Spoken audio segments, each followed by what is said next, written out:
Now let's return to the political situation in Rivers State. Clearly, no one would challenge the assertion that the state has been in crisis, but might it also have been an opportunity missed for Governor Sim Fubara to become a force in his own right? They, of course, called in, rather portentously, the heavy weapon by way of President Tinubu, who banged a few heads and cobbled together some sort of agreement. But looking at the text of that communique, you'd be forgiven for thinking that it seemed unbalanced and failed to adequately address what many see as the atrocious and illegal actions committed by at least one faction.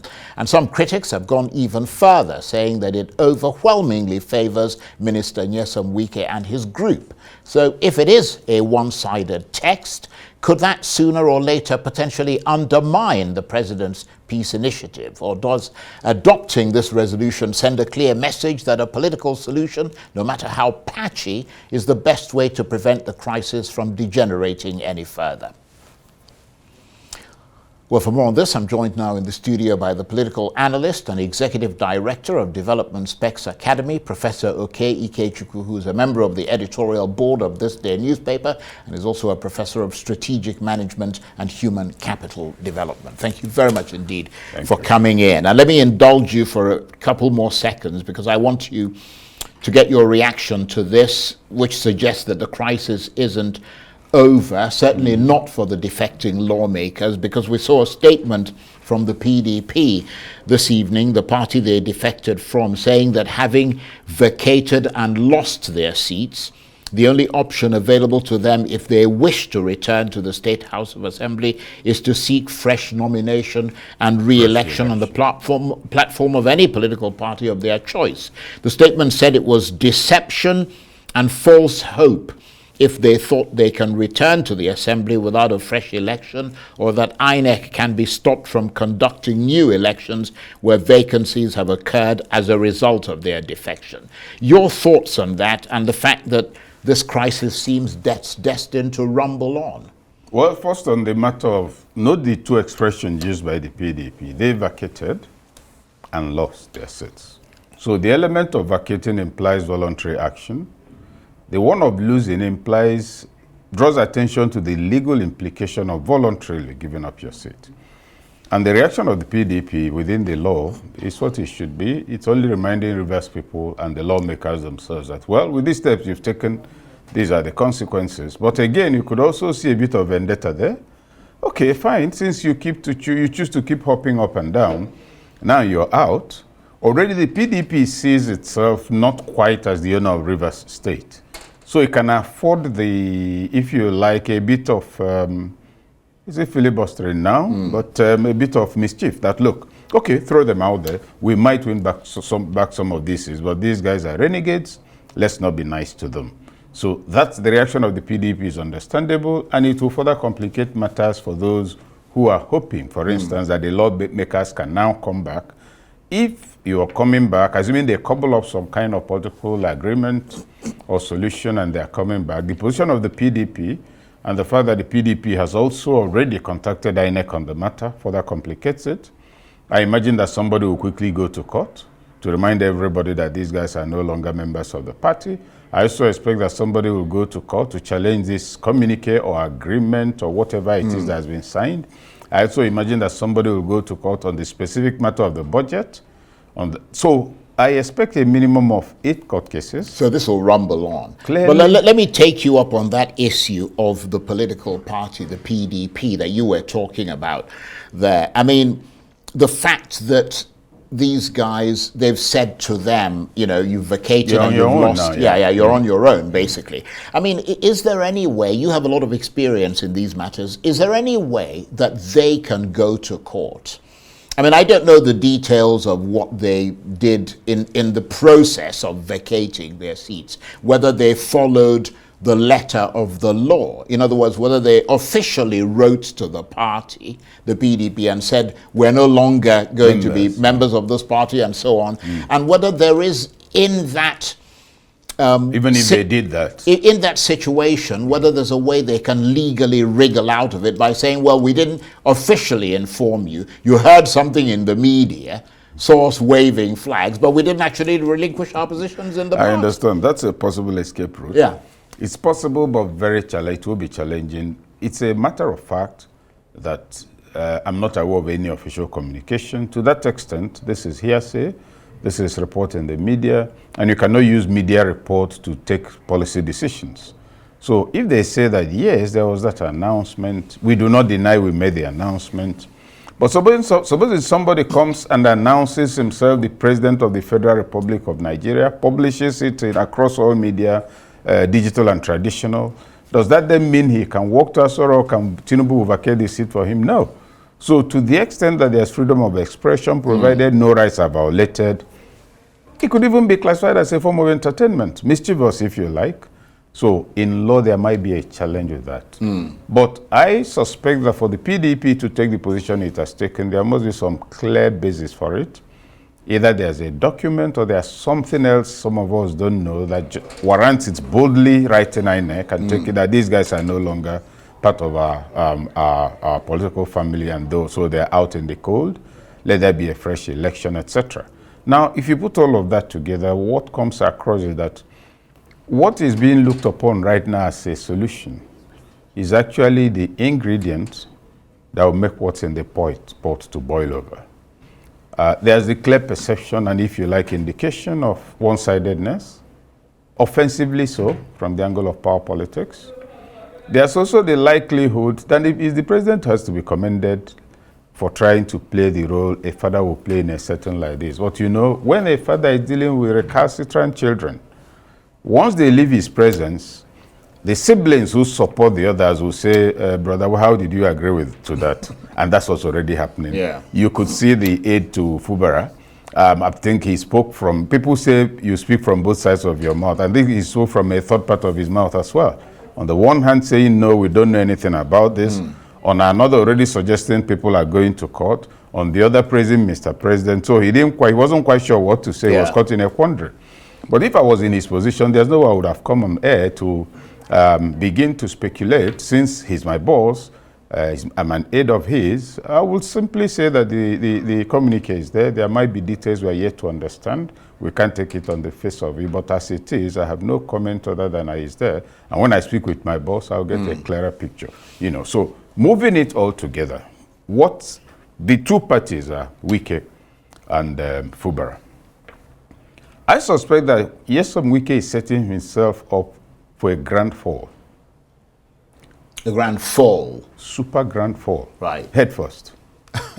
You know? Well, that could be fatal if he falls head first. Naturally. Politically fatal, because the questions he should begin to ask himself now are, number one, how much of a political asset or liability am I if I continue the way I'm doing?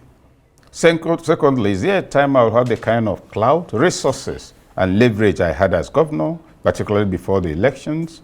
Thirdly, is it possible that people around the president and the APC generally are getting worried that the man appears to be attracting more controversy than benefit to the party?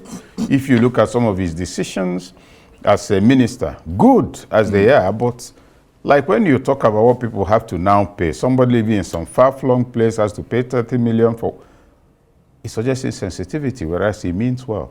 So when there's a growing perception of loss of political mileage because of his, if you like, nature and brashness, he will be the only casualty. And in this fight with Fubara, there's a point I think he's overlooking. As governor, he had access to unlimited resources. As a minister, he's an assistant to the president. This is a presidential system. All portfolios are run by the executive president, but he nominates or appoints people to administer it on his behalf. To that extent, what resources are available to Wike, except it comes from the presidency? So you see that leverage, financial leverage has dropped dramatically for him and will continue to drop unless there's some regular reinforcement. But even that, people will begin at a point to, okay, what is it? Yeah, he did a lot for us during the elections, but look, we're getting too much headache from this side. And if you talk about resource deployment, Fubara is governor. Let's suppose even the state has no governor, no money. He has just become governor. Any bank will be ready to give him 2 trillion. He has his tenure, his interest, his business for them. So perhaps it's time for people around Wike to ask him to watch his reflexes. The struggle even if those lawmakers return, even if, however you choose to look at it, right. It seems to me that Wike has to watch it desperately. He's the one in the line of fire in all of this. Okay. Well, let me just tell you that we have a clip now from Governor Fubara, who's been reacting to this communique. I understand he was speaking at a convocation ceremony. Let's just take a listen to what he had to say. Let me say this to my dear states. I call you my dear state because the support you have shown within this period is unmeasurable. From quarters that ordinarily, I don't even have any contact with them, but they have stood by us.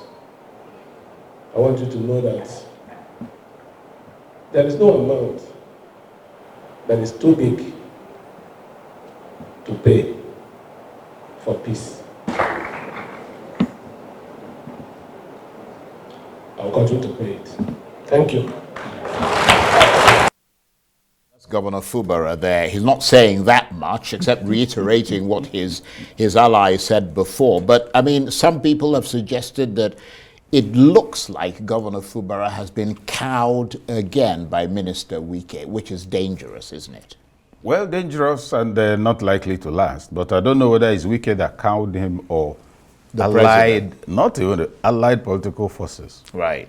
Cowing somebody is one thing. Sustaining the load you put on him is another.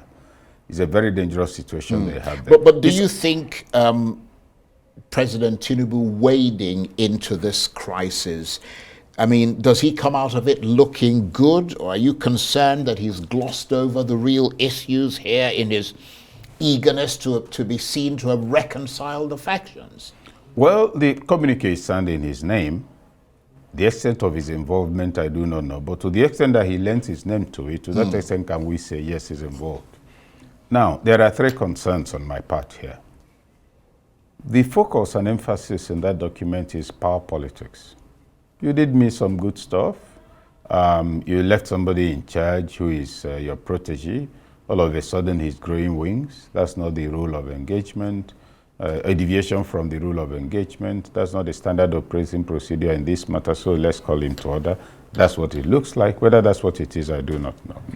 The second thing is that if that is the position taken, I believe that those around the president have to do some strategic analysis to convince themselves that the sacrifice they are making for Wike is worth it. And to convince themselves as well that apart from the elections, events following Wike after the election, they should be able to point to the gains either the president or the APC or the government as well has made because of Wike. And thirdly, they have to also ask themselves, the concessions we are making to Wike, for how long will they last? This is a governor. Apart from the governor himself, there are forces behind him. Clark is not a man you can tell where to sit. He will tell you, no, I don't like that chair. This is the one. And if there's somebody on it, he will tell the person to get up. And he's behind Fubara. So there are a cocktail of political forces that are not easily, they are irrepressible political forces. Now, you will ask yourself, well, how long can you go back to Tinubu with this? You can't go back a third time.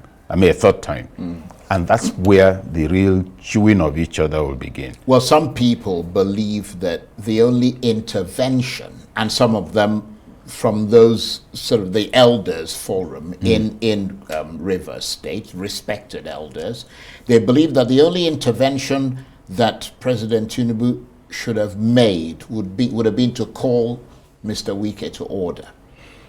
That's a matter of perspective, because calling him to order also would imply that would be the same thing as you are complaining. Oh, he took sides with Fubara.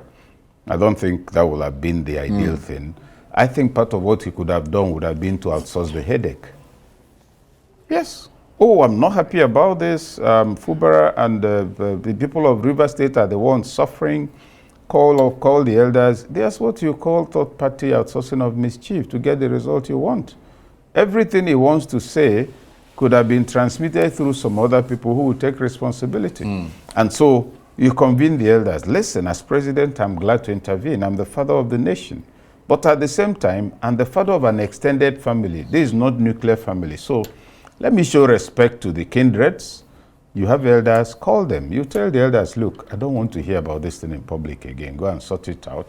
They meet among themselves. So you think he set a bad precedent by intervening directly himself? I don't know whether there's a bad precedent, because the variables on the table may have compelled him to see the need for a quick and direct and big intervention. But that intervention turns out to be heavily on one side. And that is where the negative mileage for him is, and that's where the optics are bad. Right. So what I see going forward from today or after the agreement will now be what you might call a rolling series of troubles for Rivers State. Court cases will emerge, disagreements will emerge, PDP will try to drive its case, the courts will be quite busy with repeated injunctions, an epidemic of court cases will arise, and then the fermentation in the environment itself will increase. Already, you now find those, oh, I am I'm a Joe, I am this. You've always been that all along. You know, and in fact, there was a lady who came out and said, oh, the job blood in them, in Fubara, the blood has always been there. Everybody has one type of blood in him or the other. So long as they get too excited, there's none that has any unusual temperature. It's just that with this tension now, you're going to have further division in the state. You're going to have less of development. You're going to have more of solidarity. Government expenditure will also go in the direction of support groups. More people will be coming to Abuja, paying for flight they don't have to pay, and the River State will not be better for it from the angle of development. Okay. So Wike has to watch it politically. Right, okay. Yeah. On that note, I want to thank you very much indeed. Always brilliant having the benefit of your analysis. Professor Okey Ikechukwu is a political analyst, the executive director of Development Specs Academy, a member of the editorial board of This Day newspaper, and a professor of strategic management and human capital development. Thank you very much indeed.